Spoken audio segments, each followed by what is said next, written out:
관우 특집을 한번 한 적이 있습니다. 기억나세요? 예. 관우 특집을 저하고 한정수 작가가 했고요. 뭐 아시다시피 한정수 작가는 삼국지에 대한 조예가 굉장히 깊습니다. 그래서 우리 한 작가님을 달마토에 데뷔도 시켜야 되겠고 또 부려 먹어야 되잖아요. 그죠? 예.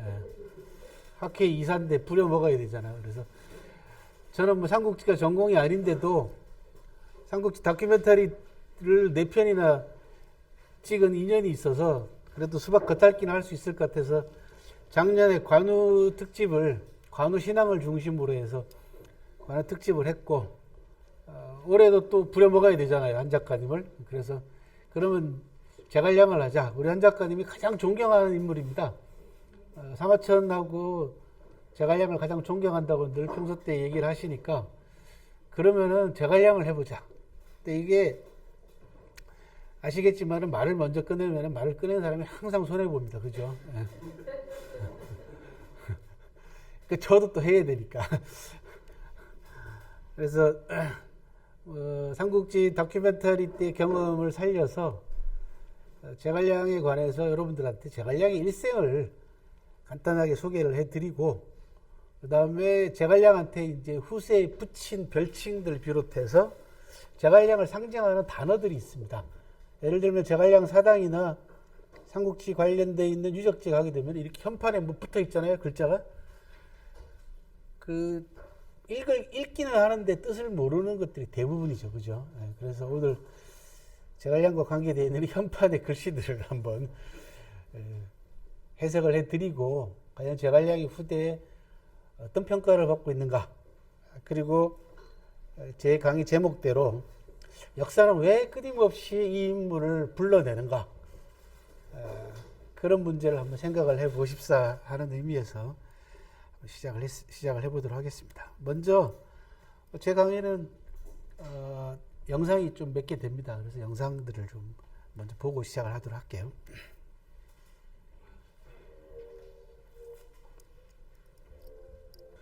이 영상은 저 따라서 2016년도에 실크로드를 갔던 고등학생 하나가 그 당시 고등학교 1학년이었을 겁니다. 고등학생 하나가 오장원에서 제 설명을 듣고 제갈량 이야기를 듣고는 직접 만들어서 준 겁니다. 저한테.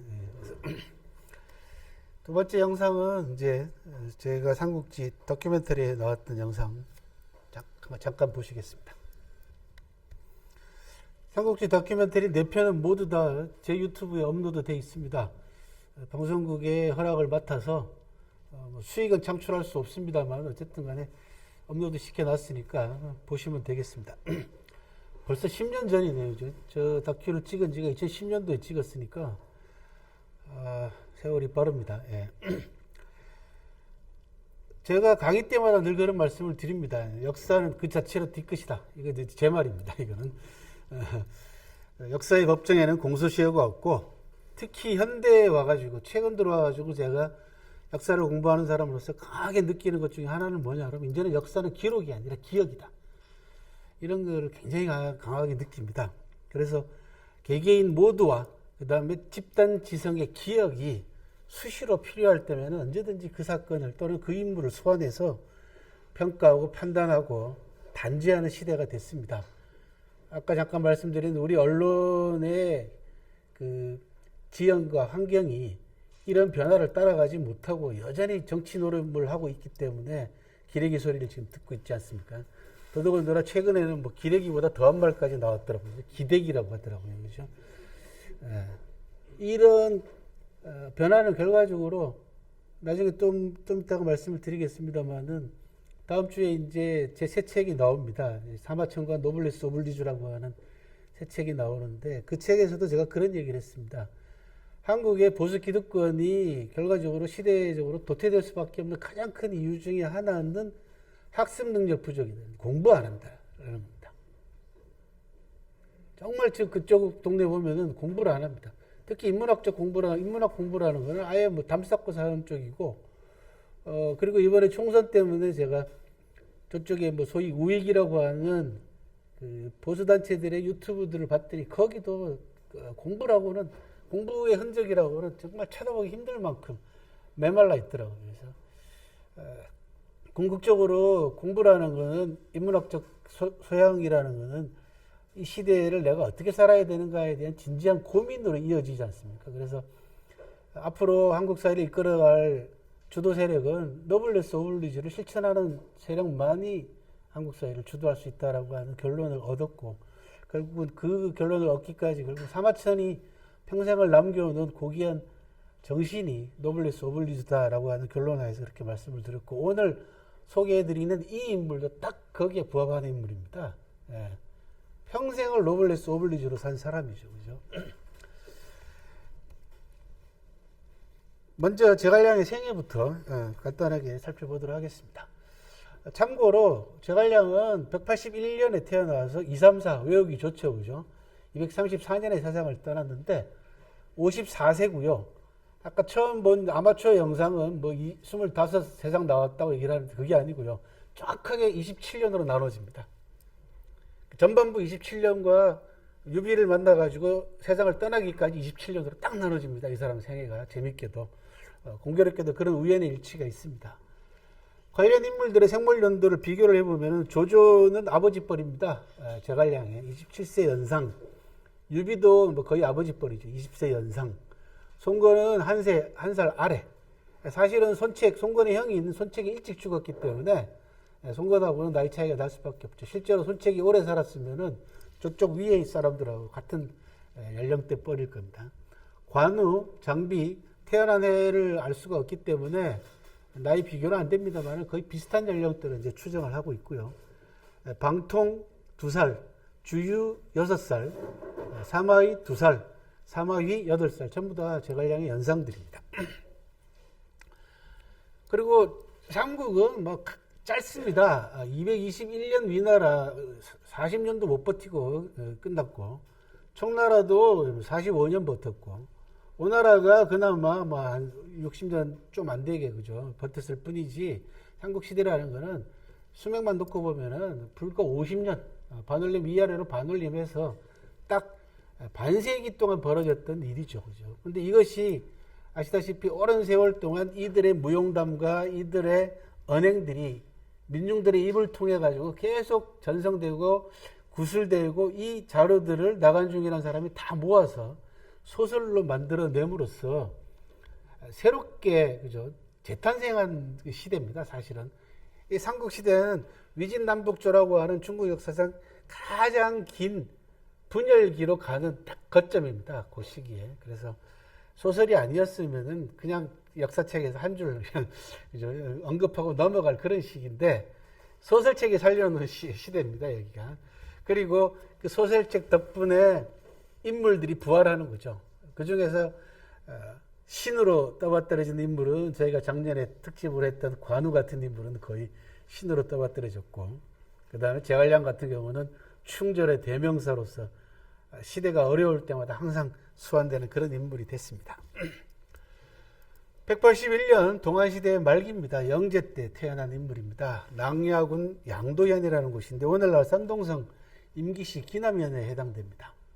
아버지 제갈규는 그 근처에 태산군의 현승을 지냈고, 형 제갈근은 8살 위 연상이었고 누이가 2명 있었다라고 가족관계가 이제 밝혀져 있습니다. 오른쪽이 제갈량이 탄생한 양도 지역의 양도 고성 표지석입니다. 산동성은 여기입니다. 이제 뭐 여러분들도 잘 아시다시피 제 강의는 늘 그 지도 그죠 연표가 빠지지 않습니다. 여러분들 눈에 익혀두시기 좋죠, 그죠? 산동성 사람들은 저 빨간 거 잘 보시면 알겠지만 독수리처럼 생겼어요. 저게 오른쪽 뾰족하게 튀어나온 게 머리 부분이고, 그죠? 날개 이렇게 이제 펼치고 있는. 그래서 산동성은 홍보할 때마다 늘 자기 지역을 독수리로 이렇게 표현을 합니다. 비상한다는 거죠. 그리고 지도가 이렇습니다. 산동성 제일 아래쪽에 있는 짙은 주황색 기남면이라고 써 있는 여기가 이제 제갈량이 태어난 곳입니다. 익숙한 지명들이 많죠, 그죠?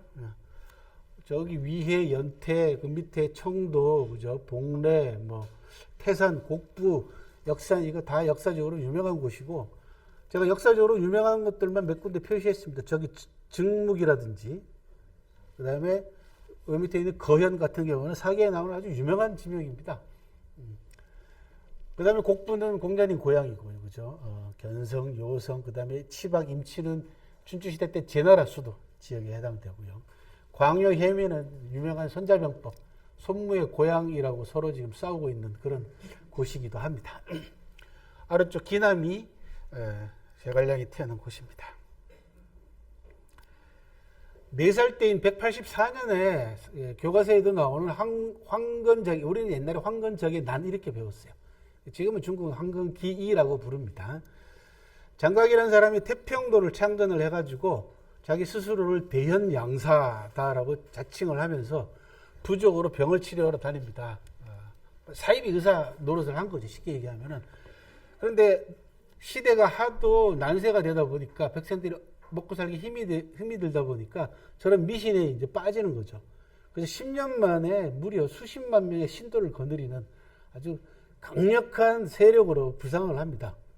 그러면서 이제 이런 그 농민 봉기들이나 이런 사이비 종교 비슷한 사람들은 항상 예언을 만들어냅니다.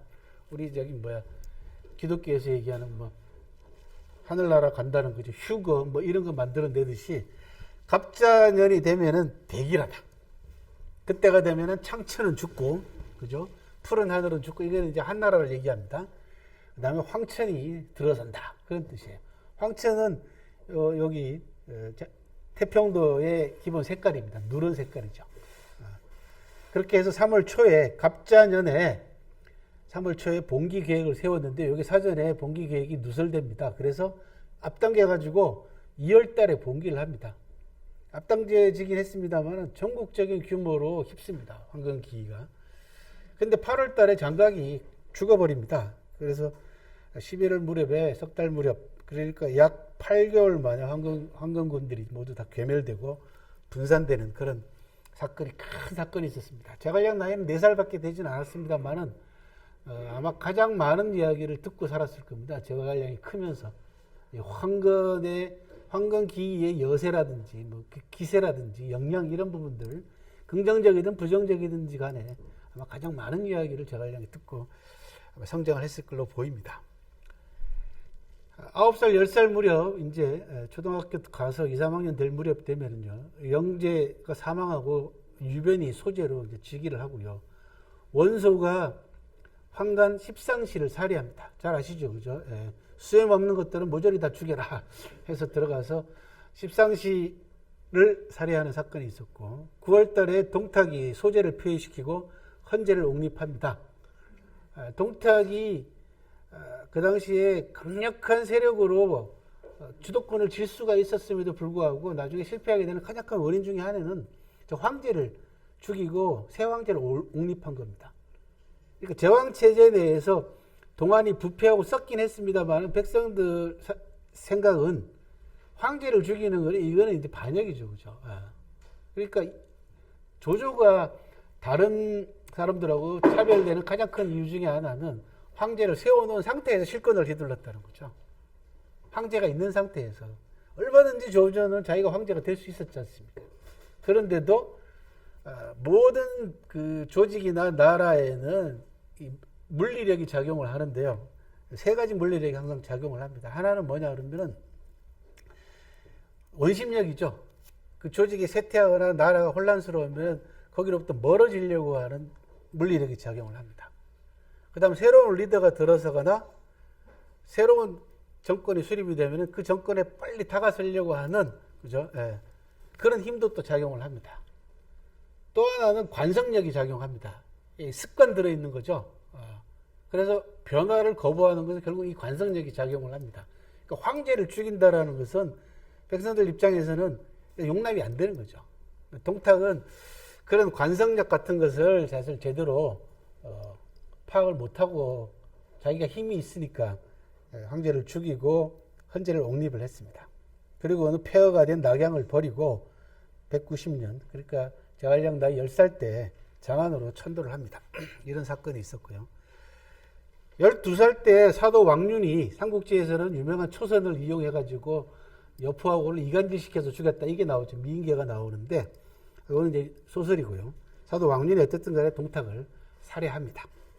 그 12월 달에 조조가 등장을 하는데 항복한 청주 지역의 황건 일당을 수습해가지고 청주병이라고 하는 자기 군단으로 재구성을 합니다. 이게 조조의 탁월한 조직 능력을 볼 수 있는 부분들이 이런 부분들입니다. 제갈량 나이 13살 때 조조가 아버지 조승을 죽인 서주군의 우두머리인 도겸을 공략하고 서주를 완전히 쑥대밭으로 만들어버립니다. 조조가 대단히 조조의 잔인한 면모가 이 사건 때 보여줬고요.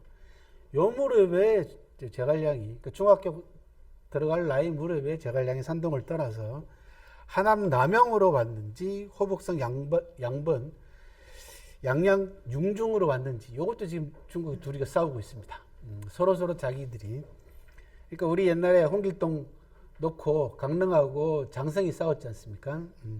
근데 뭐 홍길동의 근거지는 사실 싸울 거리가 못 됩니다.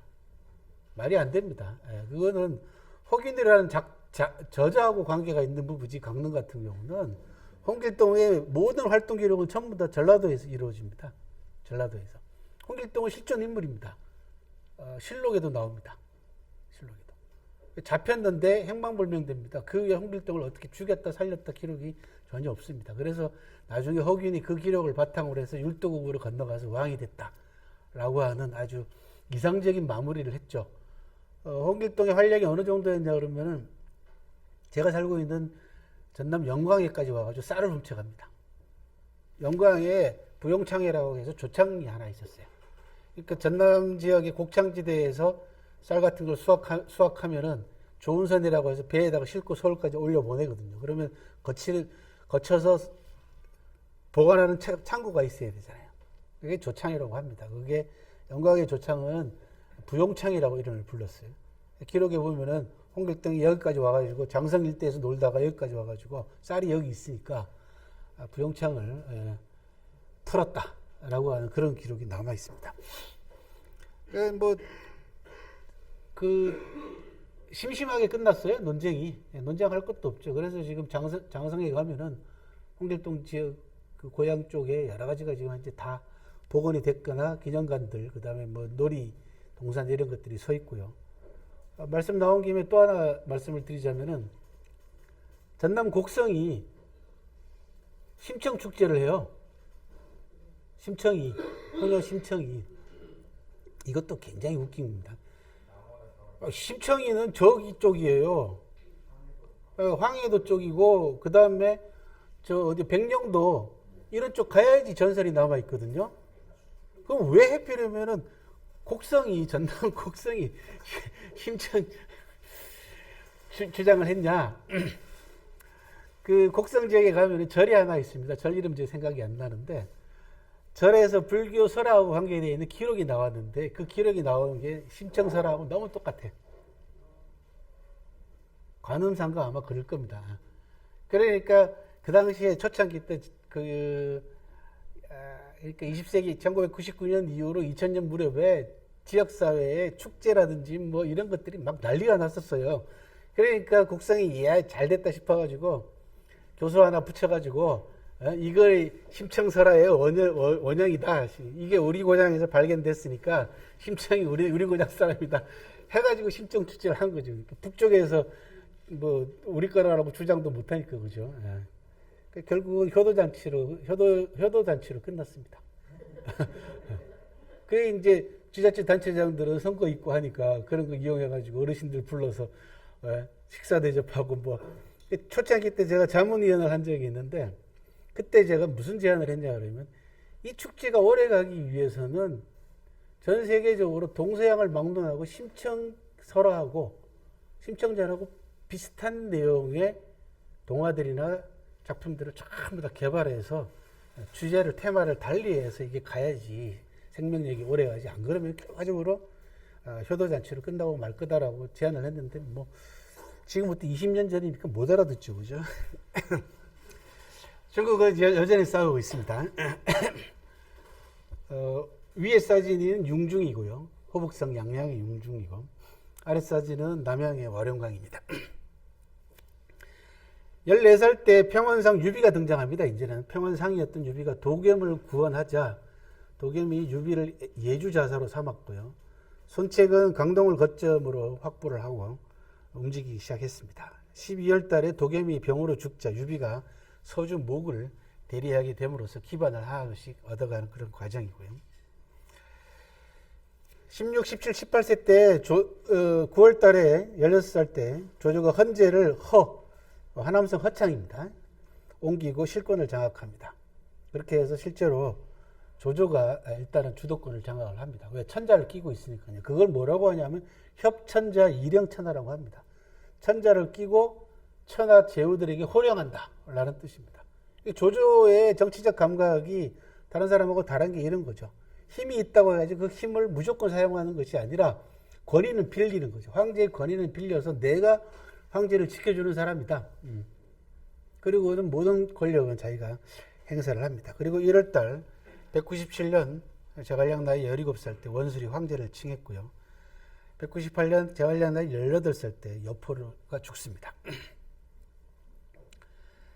19, 20살 때입니다. 19살 때 유비가 서주를 공략해서 거점으로 잡았고 20살 때 조조가 유비를 공격해서 아내하고 아들 그리고 관우를 포로로 잡아갑니다. 이건 뭐 삼국지에서 나오는 유명한 대목이죠. 이건 사실입니다. 4월 달에 관우가 유비에게 돌아옵니다. 조조가 관우를 붙잡기 위해서 무던 애를 쓰거든요. 관우 보니까 정말 듬직하거든요. 근데 관우는 유비에 대한 일편단심을 결코 포기를 하지 않는 거죠. 결국은 돌아옵니다. 돌아오는데 그 삼국지에 따르면은 조조의 측근들이 죽여버리라고 얘기를 합니다. 관우를. 근데 조조는 죽이질 않죠. 저런 인재를 죽일 수 없다. 그 9월 달에 유명한 200년 9월 달에 관도라고 하는 곳에서 조조가 그 당시에 가장 큰 군대를 가지고 있었던 원소를 물리칩니다. 이게 관도지전이라고 하는 유명한 전투입니다. 삼국지에 나오는 또 삼국시대 때 나오는 3대 전투가 있습니다. 그 가운데 관도 전투가 하나고 또 하나는요 적벽, 또 하나는요 이릉 전투, 이렇게 세 전투를 삼국지에 나오는 또는 삼국시대 때 3대 전투라고 부릅니다. 23살, 25 무렵에 드디어 이제 제갈량이 세상을 나오기 이제 바로 직전입니다. 신의 화타가 23살 때인 203년에 세상을 떠납니다. 오른쪽이 화타고 왼쪽이 이제 화타의 상인데 이게 이제 화창에 가면은 다 조성이 되어 있고요. 실제로 화타는 실존 인물입니다. 삼국지에는 화타가 무슨 뭐 관우의 어깨에 박힌 뭐 그죠 화살촉을 빼내고 수술을 하고 뭐 조조가 두통에 시달리니까 두개골을 빠개서 수술을 해야 된다고 했다가 그게 화가 나가지고 조조가 죽였다 이런 얘기가 나오는데 실제로는 두 사람은 만난 적이 없습니다. 실제로는. 그러니까 삼국지에 나오는 화타는 실존 인물 화타하고는 관계가 없습니다. 화타는 중국 역사상 최초로 외과 수술 전문입니다. 그리고 마취제를 발명한 그런 의사이기도 합니다. 이때 재밌게도 동안 말기부터 시작해서 삼국시대에 이르는 요 시기 때 중국의 의학사에 굉장히 중요한 인물들이 나타납니다. 화타도 그렇고 좀 이따가 이제 말씀드릴 장준경이라고 하는 유명한 중국에서는 의성이라고 불리는 사람도 나타나거든요. 그래서 중국 의학사 한 획을 걷는 인물이 세상을 떠났습니다. 조조가 조조를 토벌해라 라고 하는 토벌 경문을 쓴 진림이라고 하는 사람의 경문을 보고는 껄껄껄 웃으면서 진림을 나중에 잡아다가 죽이지 않고 용서를 했다라고 하는. 조조는 굉장히 델리케이트한 인물입니다. 성격을 보면은 사람을 엄청나게 아끼는 측면도 있고 또 어떤 면에 있어서는 아주 무자비하게 사람을 죽이는 또 그런 부분도 있고 해서 종잡을 수 없는 그런 면모를 또 보여주기도 합니다. 27세 때 드디어 이제 제갈량이 세상에 나옵니다. 그런데 그해 조조가 북방 지역에 있는 오환 지역을 평정을 하고 북방을 일단 통일을 합니다. 그래서 위나라의 기반을 확실하게 다지는 시기고 그 시기에 바로 제갈량이 27살 나이로 융중에서 나와가지고 융중 대책을 올릴 때 올립니다. 이게 여러분들이 잘 아시는 천하 3분지계입니다. 좀 이따 보여드릴 겁니다만은 조조가 오한을 평정하고 난 다음에 갈석, 이게 이제 우리나라 역사에서 굉장히 중요한 지명입니다. 이 갈석이 그 고조선의 강력을 얘기할 때 이 갈석이 항상 시비거리로 등장하는 그런 지역인데, 여기 갈석을 지나면서 시를 한 수 없습니다. 그게 이제 관창해라고 하는 시인데, 좀 이따가 이제 동영상으로 보여드리도록 하고요. 제갈량의 융중대책, 즉 천하 3분지기의 기본은 이렇습니다. 동으로 송군과 연합하고 서쪽으로 형주와 익주를, 즉 호북성 형주, 오늘날 무안에서 멀지 않습니다. 지금 코로나가 발생했다고 하는 우한에서 북쪽으로 조금만 올라가면 형주가 있고요. 장강을 따라가지고 거슬러 올라가면 익주, 사천성이 나옵니다. 성도가 나옵니다. 요 지역을 얘기를 합니다. 익주를 차지하고 남으로 이월이라는 오랑캐를 얘기를 합니다. 오랑캐와 화친하고, 그리고는 북쪽으로 조조에게 맞서서 승리하고 난 다음에 전국을 통일하자라고 하는, 근데 통일로 가기 전에 천하 3분을 해야만이 가능합니다라고 하는 융중 대책을 올립니다. 조조가 갈석을 지나면서 바다를 바라보고 관창해라고 하는 시를 남긴 그 대목이고, 그 부분은 중국 현지에서 현지 가이드의 목소리를 한번 들어보도록 하겠습니다. 그 다음은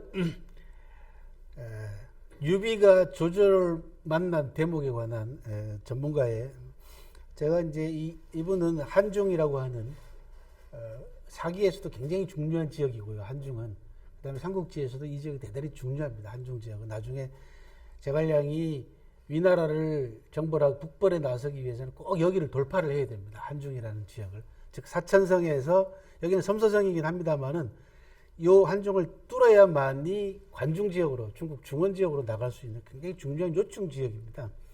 여기 한중 지역에 한중박물관이라고 굉장히 유서 깊은 박물관이 있는데, 그 박물관 관장님을 지내셨던 분이고, 저하고는 한 20년 가까이 유대 관계를 맺고 있습니다. 몇 년 전에 갔을 때는 사모님이 아파가지고 매일 사모님 병간하고 계시더라고요. 그래서 즉 유비와 제갈량이 만나는 대목이, 융중대책에 따라 가지고 천하 3분지계가 나왔기 때문에 유비가 촉지역을, 즉 사천성 지역을 기반으로 확보할 수 있었다. 결국은 제갈량을 만났기 때문에 가능했다.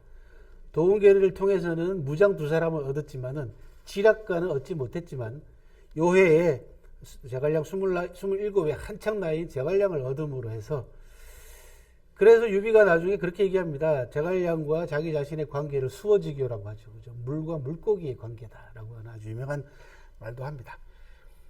208년 28살 때 조조가 건한 칠자의 한 사람인 공룡을 죽입니다.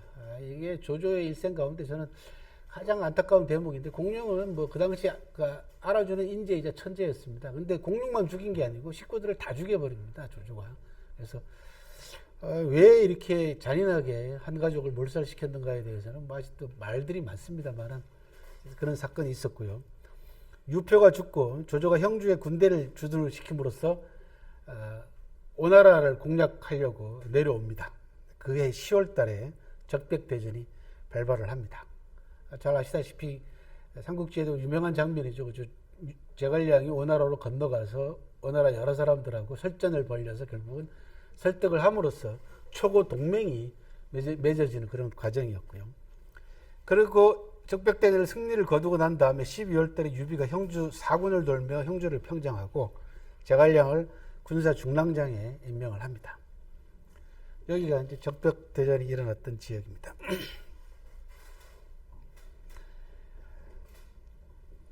(209년) 29살 때부터 213년 33세까지 큰 사건들을 훑어보면요, 유비가 형주목이 돼서 형주를 장악했고요, 주유가 조조의 군을 격파하고 강릉을 점거합니다. 송건이 형주를 유비에게 빌려줍니다. 적백대전이 이렇게 이제 마무리된 겁니다. 그리고는 유비는 촉으로 들어갑니다. 그렇게 해서 거의 촉한 정권을 수립하게 되고, 송건은 남경으로 도읍을 옮김으로써 거의 삼국의 정립 상태가 거의 확정되는 그런 단계입니다. 그리고 조조는 위공으로 자립을 했습니다. 34세부터 39세까지는요, 유비가 익주, 사천성 지역이죠. 제갈량은 유비를 보좌해서 촉을 엄정하게 다스림으로써 내정의 기반을 튼튼하게 다집니다. 유비하고 송건이 형주를 분할을 했고요. 조조가 위공에서 위왕으로 자기 스스로를 또 자칭을 하게 됩니다. 유비가 하우연의 목을 뱉고요.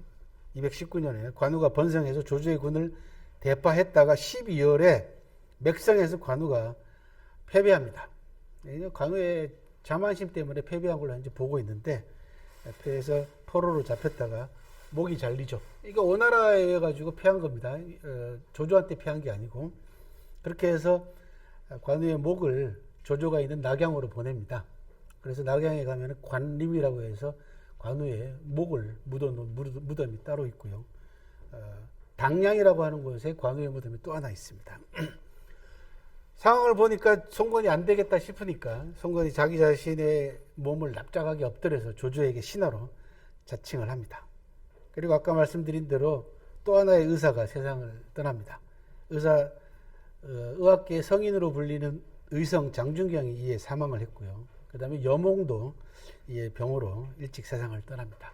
여몽은 젊은 나이에 세상을 일찍 떠납니다. 안타깝죠. 오나라로서는 큰 손실 가운데 하나였습니다.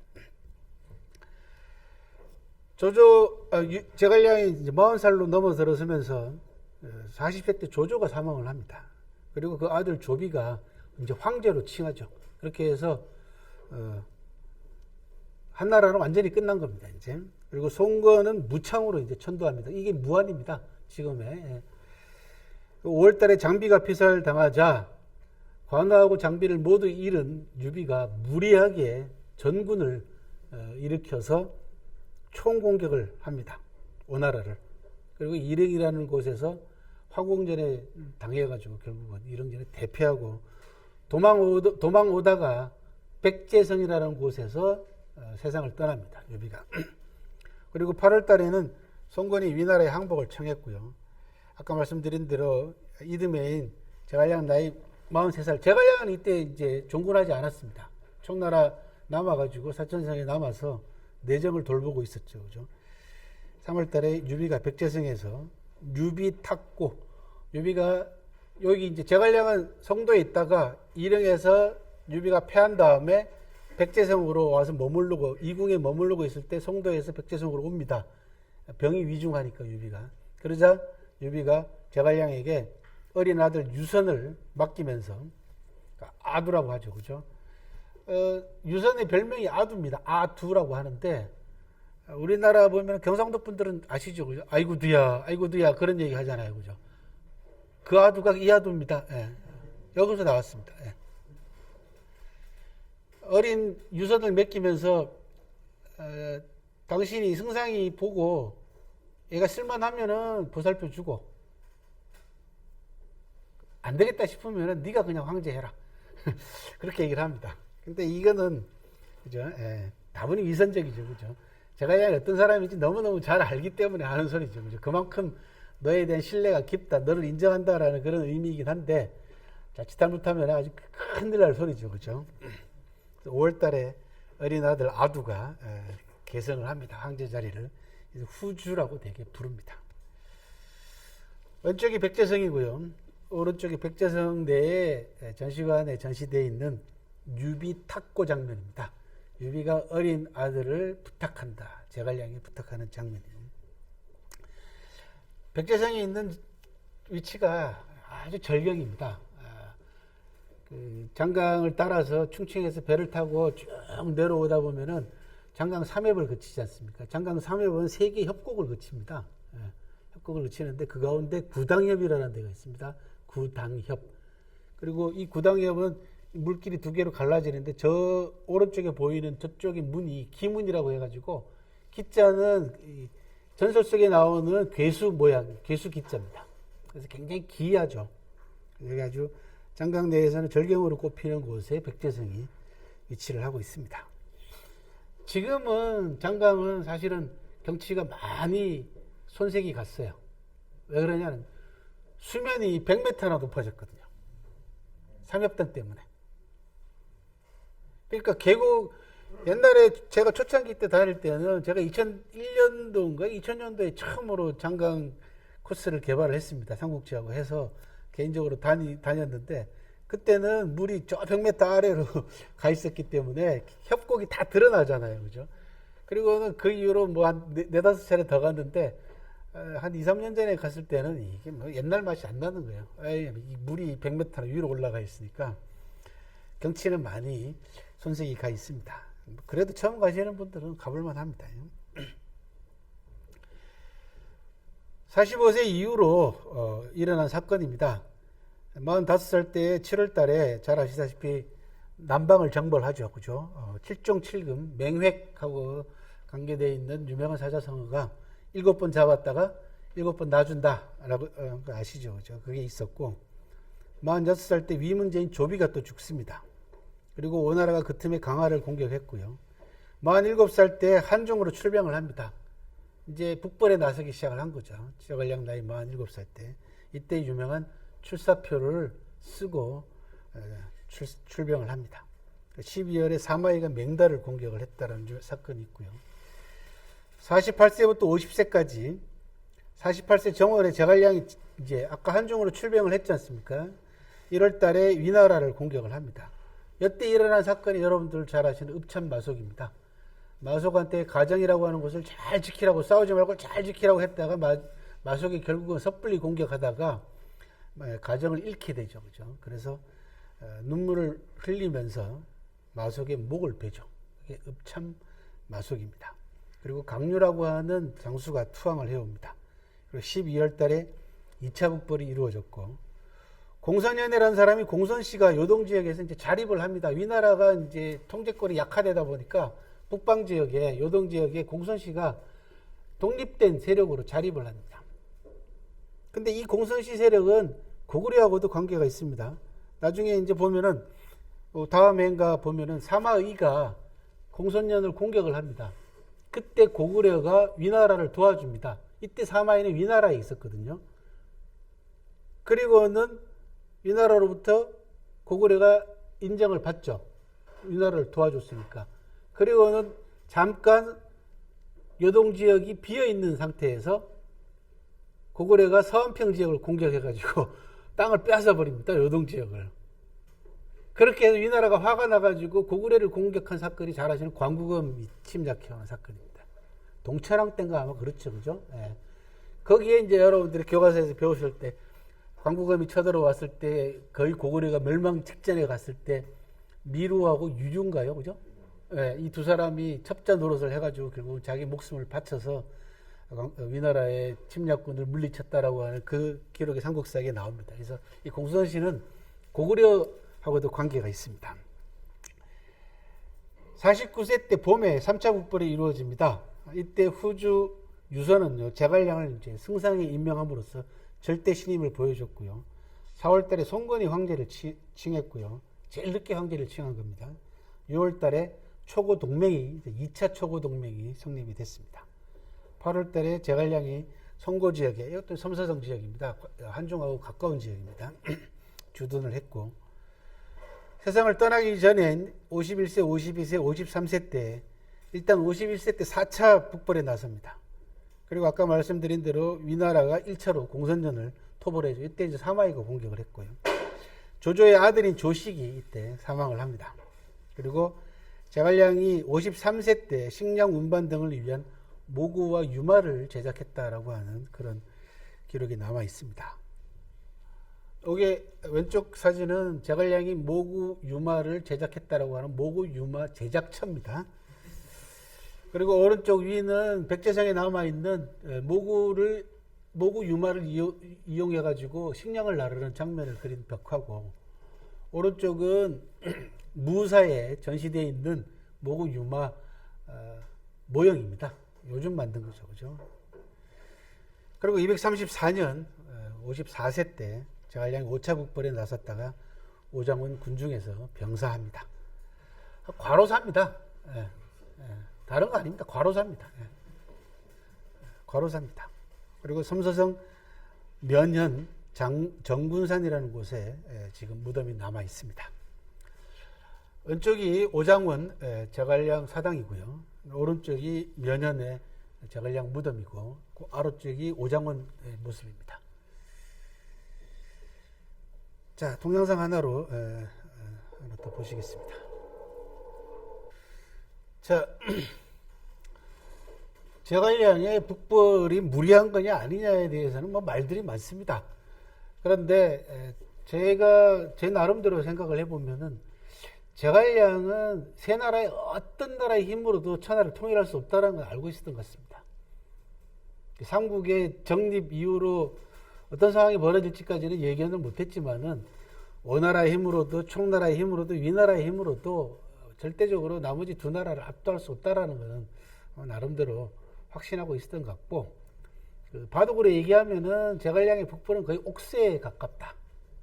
장렬한 최후를 장렬하게 마치고자 하는 제갈량 나름대로의 기질이죠, 그렇죠? 제갈량은 뭐 기본적으로는 문민이지만 사실은 그 기질 안에는 무관 장수 기질도 꽤 있습니다.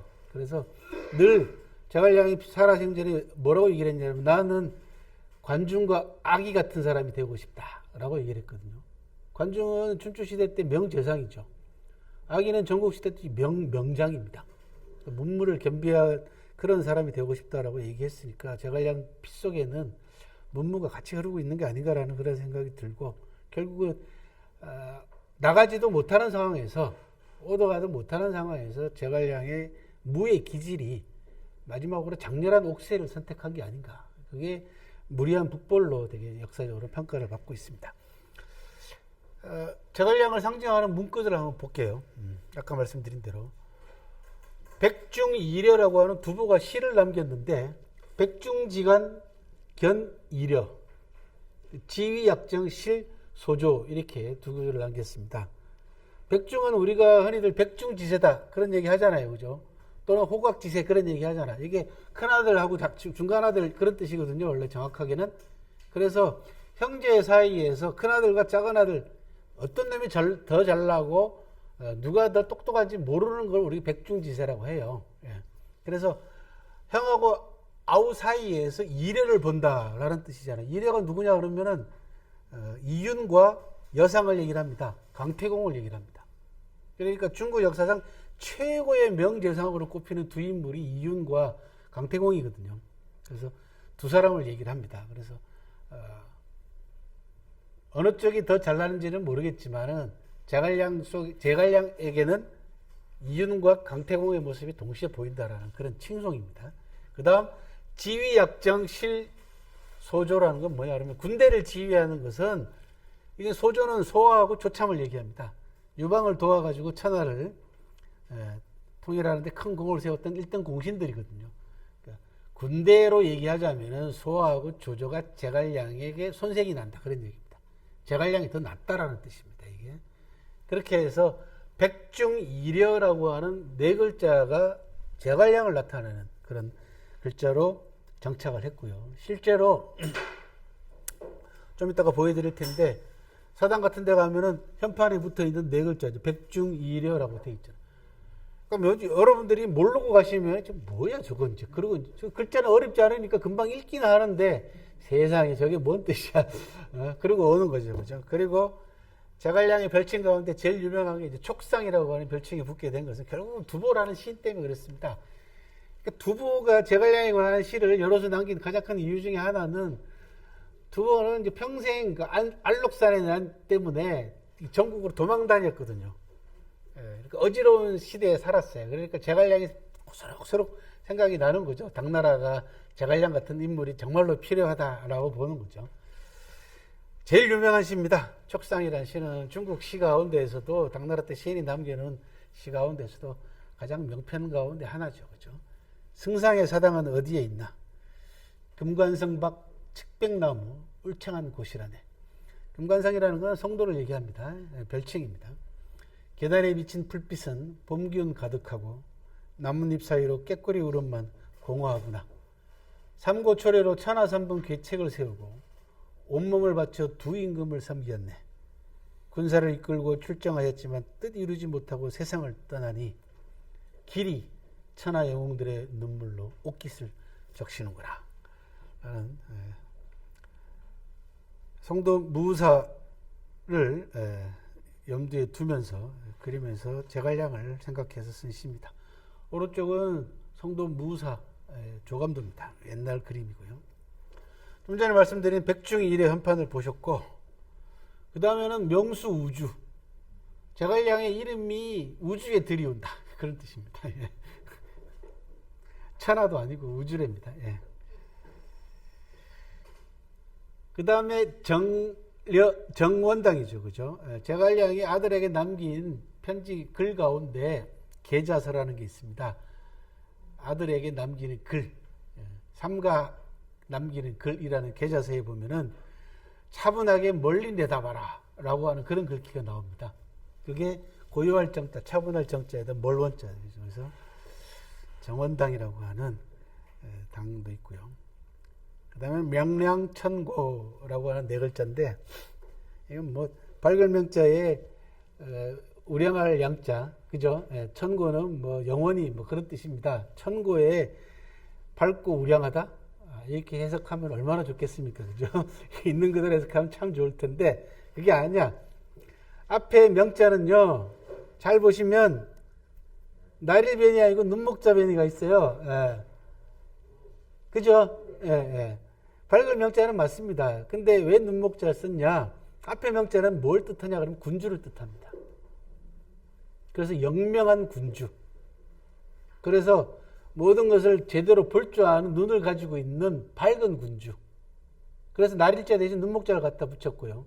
량자는 대신을 얘기합니다. 신하를 얘기합니다. 그래서 영명한 밝은 군주와 그 다음에 뛰어난 신하가 서로 어울려야지 영원하다, 그런 뜻입니다. 예. 업소고광, 예, 업소고광입니다. 저도 이런 거 찾아갖고 안 하는데 애먹습니다, 실제로. 업은 공업을 얘기하죠. 우리가 업적을 이루었다, 뭐 이런 거. 이때 업은 제왕의 업을 얘기를 합니다. 제왕의 업. 여기 이제 이건 누구를 얘기를 하냐 그러면 제갈량 사당에 붙어 있긴 합니다만 이제 유비를 이제 놓고 하는 얘기예요. 제왕의 업을 이루었는데 그 업이 소자는 실사변의 부를 소자입니다. 계승한다, 잇는다라는 뜻입니다.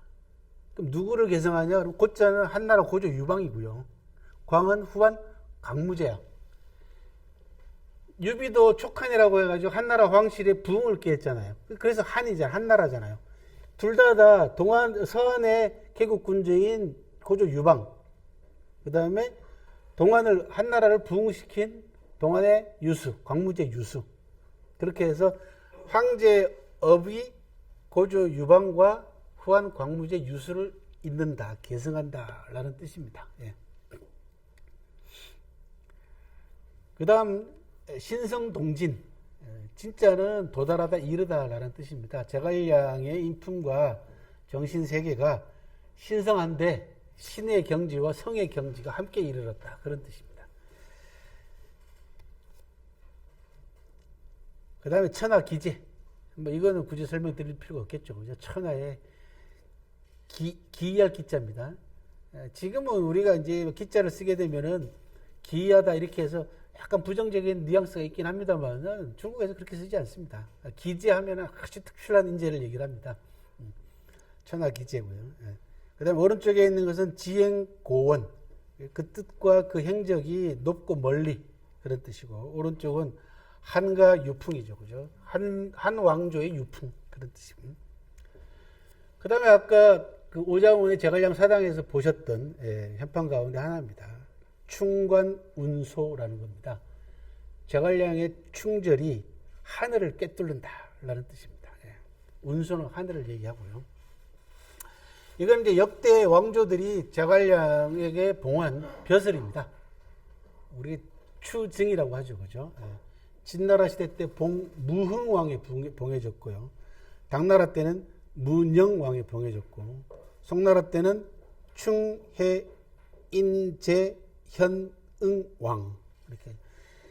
송나라 때 가면은 관우도 마찬가지고 이런 역대 왕조에 충성했던 인물들에 관해서 왕으로 봉하거나 벼슬들을 내리는데 말이 많아져요.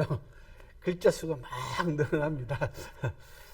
이런 케이스고, 제갈량과 관계되어 있는 유명한 고사들을 정리한 그림들입니다. 왼쪽 위에 게 삼고철의 그림이고 그 아래 게 공성계, 36개에 나오는 공성계죠. 성을 비워놓고 사마이를 당황시켰다라는 공성계고, 가운데 게 모구 유마거든요.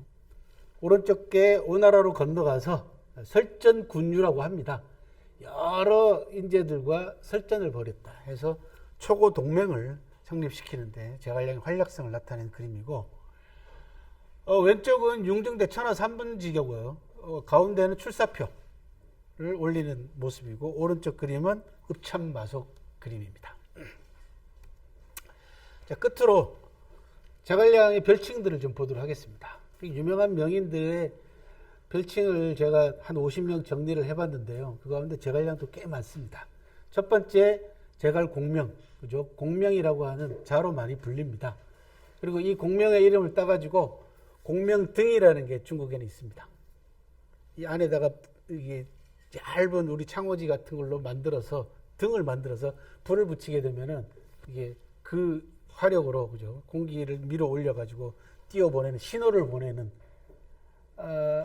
우리나라 같은 경우는 삼국지에 보면은, 삼국사기에 보면은 김유신이 연을 이용해가지고 적진으로 군인들을 투입시킨 케이스가 있어요. 오늘날로 얘기하면 뭡니까? 드론. 그죠? 드론에 사람 실어가지고 보낸 그런 경우가 있거든요. 제갈량 관계되어 있는 삼국지 영화 보면은 이 공명등이 나옵니다. 와룡, 봉룡, 봉추, 와룡선생, 그 다음에 군사, 이 스승사자를 붙이게 되면은 군대를 총책임지는 그런 벼슬입니다. 그 다음에 무향후, 승상, 그 다음에 세상에 하나밖에 없는 재상, 천고일상, 그 다음에 시호가 충무후죠, 그죠? 그렇게 해서 충무는 이순신만 있는 게 아닙니다. 충무는 중국에 수두룩 빽빽합니다. 무로서 전쟁을 통해 가지고 큰 업적을 남긴 무장들한테 거의 대부분 다 충무를 붙여줍니다. 가장 영광스러운 시호라고 보시면 됩니다. 무응왕, 촉상, 상보. 상보는 이제 유선이 제갈량을 부르던 존칭입니다. 재상 아버지, 그죠? 이럴 땐 보라고 읽습니다. 그 다음에 이제 제갈량한테 붙은 유명한 사자성어가 국궁진력, 그죠? 온 힘을 다하다, 그런 뜻입니다. 몸과 마음을 바쳐서 온 힘을 다하다.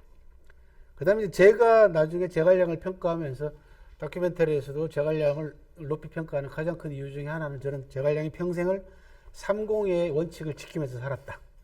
공정, 공평, 공개의 원칙을 살았고, 무엇보다도 청렴결백하게 평생을, 출사표에 보면은 제갈량이 자기 재산을 신고하는 대목이 나옵니다. 그래서 공직자로서 재산을 자진 신고한 최초의 사례입니다. 내가 밭이 얼마 있고 뭐 이런 것들 쭉 나와요. 나중에 제갈량이 죽고 난 다음에 실제로 제갈량 집안의 그 재산을 조사를 했더니 한때기에 한 뺨의 땅도 늘지 않았고요, 한 푼의 돈도 늘지 않았다라고 하는 그런 기록이 남아 있습니다. 이상이 제갈량의 간단한 생애와 제갈량에 붙은 별칭들, 그 다음에 제갈량과 관계되어 있는 용어들을 정리를 해드렸습니다. 2부에는 이제 우리 한종수 작가님께서 한국과 일본에서 제갈량을 어떻게 바라보고 있는가라고 하는 한국과 일본에서의 제갈량 상이라고 하는 주제로 2부의 발표를 이어갈 텐데요.